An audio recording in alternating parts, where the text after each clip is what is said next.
जय श्री कृष्ण दोस्तों, आप सभी को हरि शयनी एकादशी की बहुत बहुत शुभकामनाएं। जी हाँ दोस्तों, अर्जुन जो रहते वो भगवान श्री कृष्ण से पूछते हैं कि हे माधव, हे कमल नयन, आपने मुझे आषाढ़ की कृष्ण पक्ष की योगिनी एकादशी के बारे में तो बताया, अब मुझे बताइए कि इसके बाद कौन सी एकादशी आती है। तब भगवान श्री कृष्ण जो रहते वे अर्जुन को बताते हैं कि योगिनी एकादशी के बाद आषाढ़ की शुक्ल पक्ष की हरि शयनी एकादशी आती है। जी हाँ दोस्तों, हरि शयनी एकादशी जिसे कि हम देव शयनी एकादशी के भी नाम से जानते हैं, इस बार आ रही है 6 जुलाई दिन रविवार को।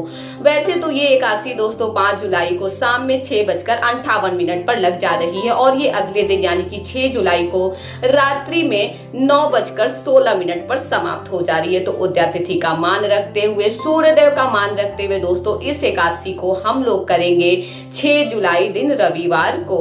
बात करते हैं दोस्तों कि हरि शयनी एकादशी का पारण कब होगा। तो देखिए दोस्तों, हरि शयनी एकादशी का पारण जो होगा वो आपको 7 जुलाई को सोमवार को सुबह में 5:29 से लेकर के 8:16 की अवधि के अंदर सुबह में होगा।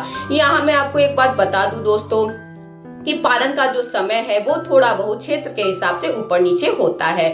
तो आप बीच के समय में अगर पारण करेंगे दोस्तों तो आपका पारण जो होगा बिल्कुल सटीक समय में होगा। पारण का मतलब होता है कि आप अपने व्रत को तोड़ेंगे, अपने व्रत को खोलेंगे, अन्न ग्रहण करेंगे।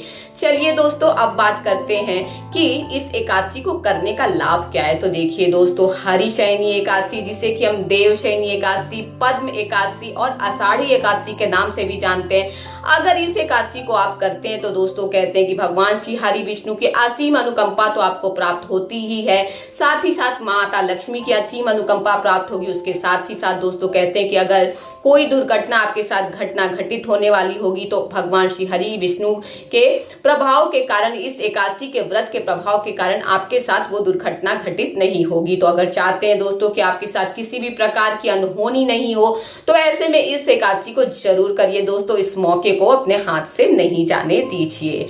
चलिए दोस्तों, बात करते हैं कि अब इस एकादशी को हम करेंगे कैसे। तो देखिए दोस्तों, एकादशी 3 दिन का त्योहार होता है। ये दशमी से ही शुरू हो जाता है। दशमी, एकादशी, द्वादशी, दशमी वाले दिन ही दोस्तों आपको स्नान से निर्वित हो जाना है। उस दिन अपने केशों को धो लेना है दोस्तों। उस दिन से ही आपको लहसुन प्याज का मुक्त खाना खाना है। उस दिन से ही दोस्तों ब्रह्मचर्य का पालन करना है। उस दिन से ही आपको भगवान श्री हरि विष्णु के पूजन पाठ चिंतन मनन में मग्न हो जाना है, रतनाना है। अब बात आती है दोस्तों अगले दिन यानी कि एकादशी की।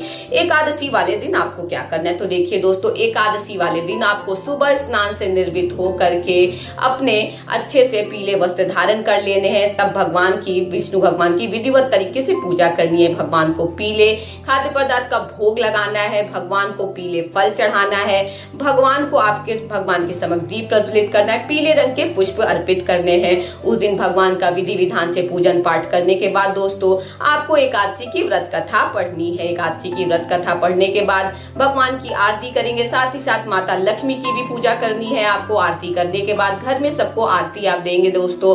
उसके बाद आरती सबको देने के बाद आरती को आप ठंडा कर देंगे। उसके बाद दोस्तों आप भगवान से अपनी पूजा में कोई भी क्षमा याचना जो भी त्रुटि हुई है उसके लिए आप क्षमा मांगेंगे, क्षमा याचना करेंगे। उसके बाद दोस्तों जो प्रसाद होगा, प्रसाद आप पहले खुद ग्रहण करेंगे और उसके बाद दोस्तों बाकी घर में जो भी पारिवारिक लोग हैं उनको आप प्रसाद वितरण करेंगे। यहाँ मैं आपको बता दूं दोस्तों कि एकादशी का जो आप व्रत कर रहे हैं तो आप एकादशी वाले दिन अगर विष्णु सहस्त्र नाम का पाठ करते हैं तो इससे भी भगवान अति शीघ्र प्रसन्न होते हैं। भगवान विष्णु की कृपा आपके ऊपर अति शीघ्र बनती है। तो कोशिश करिए दोस्तों कि आप विष्णु सहस्त्र नाम का भी पाठ कर सके। अगर दोस्तों आपको विष्णु सहस्त्र नाम का पाठ नहीं आ रहा है तो ऐसे में दोस्तों बहुत जल्द मैं आपके लिए विष्णु सहस्त्र नाम का पाठ लाने वाली हूँ। मैं उसमें आपको बताने वाली हूँ, सिखाने वाली हूँ कि विष्णु सहस्त्र नाम को कैसे पढ़ेंगे, क्योंकि दोस्तों ये काफी क्लिष्ट है, इसको काफी समझना पड़ता है, काफी समय देना पड़ता है, तभी आप विष्णु सहस्त्र नाम का पाठ कर सकते हैं। चलिए दोस्तों, अब बात करते हैं, एकादशी की बात हो गई, अब बात करते हैं द्वादशी की। द्वादशी वाले दिन आपको क्या करना है। द्वादशी वाले दिन के बारे में दोस्तों कहते हैं कि ये एकादशी से भी ज्यादा महत्वपूर्ण तिथि द्वादशी की होती है। अगर आप द्वादशी सही से नहीं करते हैं दोस्तों तो आपको एकादशी के फल की प्राप्ति सही से नहीं होती है। तो आपको द्वादशी वाले दिन दोस्तों क्या करना है, स्नान से निर्वित होकर के उस दिन भी दोस्तों आपको लहसुन प्याज से मुक्त खाना खाना है दोस्तों। उस दिन आपको बैगन, मसूर की दाल, इन सब चीजों को दोस्तों नहीं खाना है। उसके बाद दोस्तों आपको इस दिन क्या करना है, भगवान का पूजन पाठ करने के बाद दान करना है। दान जो होगा दोस्तों, आप हो सके तो अन्न का दान करिए, अन्न का दान करिए दोस्तों। उसके बाद हो सके तो दोस्तों अगर आप अन्न का दान नहीं कर पा रहे हैं तब आप धन का भी दान कर सकते हैं। दान किसे करेंगे दोस्तों, तो दान जो होगा दोस्तों आप पंडित जी को कर सकते हैं या फिर किसी जरूरतमंद को भी आप दान कर सकते हैं। और दोस्तों यहाँ पर मैं एक बात आपको बता दूं कि इस दिन दोस्तों आपको एकादशी के बाद द्वादशी वाले दिन भी सात्विकता पूरी तरीके से बनाए रखनी है। इस दिन भी आपको ब्रह्मचर्य का पालन करना है। चलिए दोस्तों, अब तो द्वादशी की बात हो गई, अब बात करते हैं कि इस एकादशी की व्रत कथा क्या है। तो देखिए दोस्तों, इस एकादशी यानी कि हरिशयनी की एकादशी की व्रत कथा के अनुसार मानधाता नाम के एक राजा थे जो बहुत ही पुण्यात्मा थे, बहुत ही धर्मात्मा चक्रवर्ती राजा थे। वे भगवान श्री हरि विष्णु के परम भक्त थे। वो हर समय भगवान श्री हरि विष्णु की पूजा पाठ किया करते थे।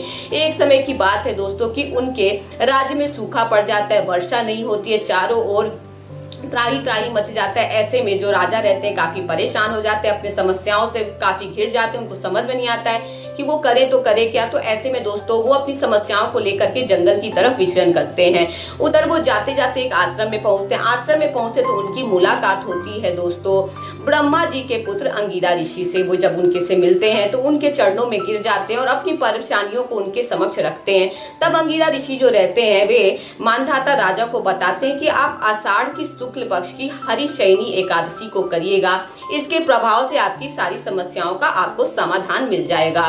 तब जो मानधाता राजा रहते हैं वे हरिशयनी एकादशी को अपनी प्रजा के साथ पूरे चिंतन मनन के साथ करते हैं, जिसके प्रभाव से उनको उनकी समस्याओं का समाधान मिल जाता है। उनके राज्य में वर्षा होने लगती है, पहले के जैसा जो आकार रहता है वो मिट जाता है, धन धान्य से पूरा राज्य भर जाता है, पूरी प्रजा खुश हो जाती है। ऐसे में उनको राजा को जो रहते हैं इस एकादशी के व्रत के प्रभाव से काफी फायदा पहुंचता है। तो दोस्तों इस प्रकार से यहाँ पर हरिशयनी एकादशी की व्रत कथा समाप्त होती है।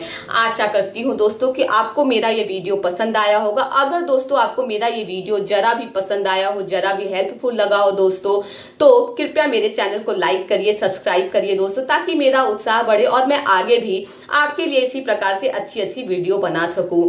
दोस्तों मेरे चैनल से जुड़िए। मेरे चैनल में आपको दिखने को मिलेगा कि कैसे हम गृहिणियां घर में पूजा पाठ, तीज त्योहार सारा चीज करते हैं। जय श्री कृष्ण दोस्तों आप सभी को।